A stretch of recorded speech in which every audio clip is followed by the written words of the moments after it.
तो welcome back. अभी हमारा अगला टॉपिक है टाइम।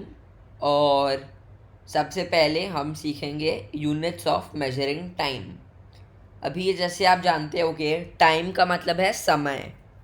और टाइम का भी सबसे बेसिक मेजर करने के लिए हम आवर, मिनट और सेकंड यूज़ करते हैं। अभी और second is the smallest unit of measuring time, यानी सेकंड सबसे छोटा होता है। अभी हम आते हैं इस पार्ट पर। भी यहाँ पे लिखा है 60 सेकेंड्स मेक 1 मिनट, यानी 1 मिनट के अंदर 60 सेकेंड्स होते हैं। ठीक है। वैसे ही 1 घंटे के अंदर 60 मिनट्स होते हैं, यानी 60 मिनट्स 1 घंटा होता है। फिर एक दिन के अंदर 24 या 24 आवर्स होते हैं। फिर एक हफ्ते या 1 वीक के अंदर 7 डेज होते हैं। और वैसे ही एक साल या 1 ईयर के अंदर 12 महीने होते हैं। ठीक है। और इसको याद करने की कोशिश करना, क्योंकि आप आगे आपको मदद करेगा एक्सरसाइज में। फिर हमारा अगला पार्ट है कि यूजली 1 ईयर हैज़ 365 डेज, यानी एक साल में 365 डेज होते हैं। If the number denoting the year is divisible by 4, then that year has 29 days.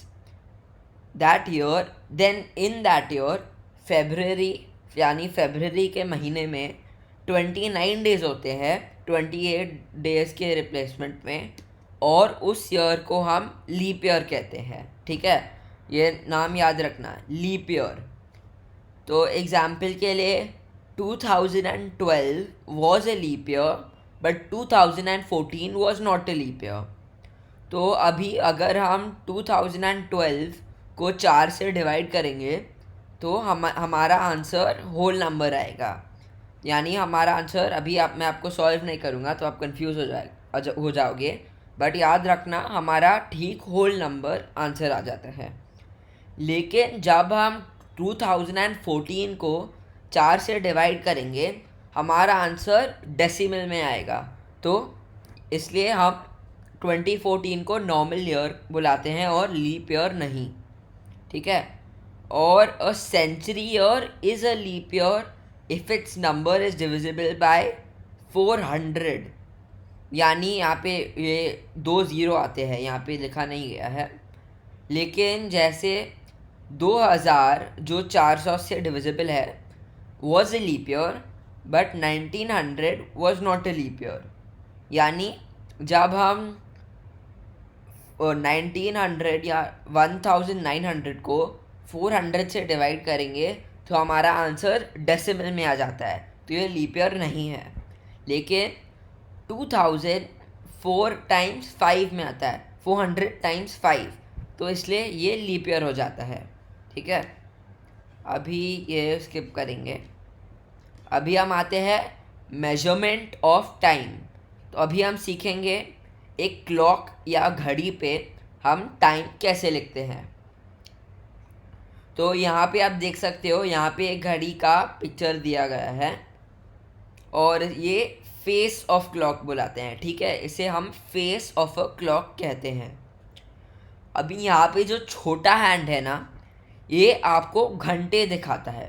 यानी इस हाथ से आपको पता चलेगा कि कौन सा घंटा है, और इस बड़े हाथ से आपको पता चलेगा कौन सा मिनट है। ठीक है। जैसे यहाँ पे ये छोटा हैंड 7 और 8 के बीच में है। ठीक है, तो इसका मतलब है टाइम 7 कुछ होगा, मतलब 7 लिखेंगे पहले और उसके बाद हम मिनट लिखेंगे। तो यहाँ पे ये लाइन यहाँ पे 6 पे है। अभी 6 का मतलब है 5, सॉरी 6 टाइम्स 5 करके हमारा आंसर आ जाता है 30 मिनट्स। तो हमारा टाइम हो जाता है 7:30। अभी मैं आपको ये एक्सप्लेन करता हूँ। तो the direction in which the hands of the clock rotate is called the clockwise direction. यानी जब ये घड़ी के हाथ चलते हैं वो ऐसे चलते हैं, इस एरो की दिशा में। तो ऐसे गोल गोल इस तरह चलते हैं। तो हम इसे क्लॉकवाइज कहते हैं, ठीक है, क्लॉकवाइज डायरेक्शन। अभी the dial of a clock is divided into 60 divisions showing 60 minutes.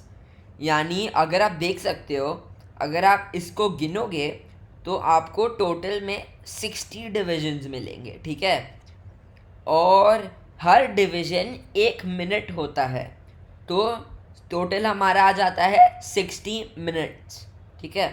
और फिर यहाँ पे है starting from 12 when the minute hand moves in the clockwise direction. जो भी आपको नंबर दिखता है ना, आप उसे 5 से मल्टीप्लाई करो। जैसे 1 multiplied by 5 equals 5 minutes, 2 multiplied by 5 equals 10 minutes, और वैसे ही बाकी को 5 को मल्टीप्लाई करके आपको आंसर मिलता है। और उसके बीच में अगर आपको कुछ पता करना है तो हम यहाँ पे पहले 5 लेंगे और फिर हम इसे काउंट करेंगे कहाँ पे है। तो जैसे जहाँ पे मेरा माउस का पॉइंटर है, यहाँ पे हमें वो टाइम रीड करना है, तो हम पहले 5 लेंगे, उसके बाद हम काउंट करेंगे 1, 2 और 3। तो 3, 5 + 3 करके हमारा आंसर आ जाता है 8। तो नंबर ऑफ मिनट्स इज़ 8, ठीक है। और ये अभी याद रखना।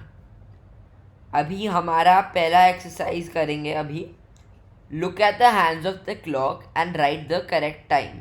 यानी यहाँ पे आपको एक क्लॉक दिया गया है और आपको क्लॉक के हैंड्स को देखकर सही टाइम फाइंड आउट करना है। तो जैसे यहाँ पे एक मिनट, ये थोड़ा बड़ा कर लेता, हाँ ठीक है। तो जैसे यहाँ पे सबसे पहले हम छोटे हाथ को देखेंगे, तो छोटा हाथ नीचे 6 पर आता है, तो हमारा आवर्स हो गया 6।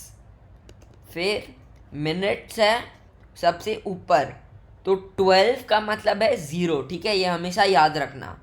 12 का मतलब है 0 और 1 यहाँ से चालू होता है, पर 12 0 होता है, तो यहाँ पे मैं 0 और फिर 2 0 लिख लूँगा, तो ये आ जाता है 6 o'clock, ठीक है। तो हमारा टाइम है 6 o'clock। फिर अगला पार्ट है right the number of hours and minutes. तो नंबर ऑफ आवर्स यहाँ पे है 6, तो मैं लिखूँगा 6 मिनट्स, ठीक है। और ये थोड़ा, हाँ 6 मिनट्स। और फिर नहीं सॉरी, ये हो गया 6 आवर्स, गलती की, यहाँ पे 6 आवर्स है और फिर नंबर ऑफ मिनट्स है 0, तो 6 आवर्स 0 मिनट्स, ठीक है, ये याद रखना। और ऐसे ही करते करते आपको टाइम फाइंड आउट करके बाकी के यहाँ पे लिखने हैं, ठीक है। और ये अगला पार्ट हम अगले पार्ट में शुरू करेंगे।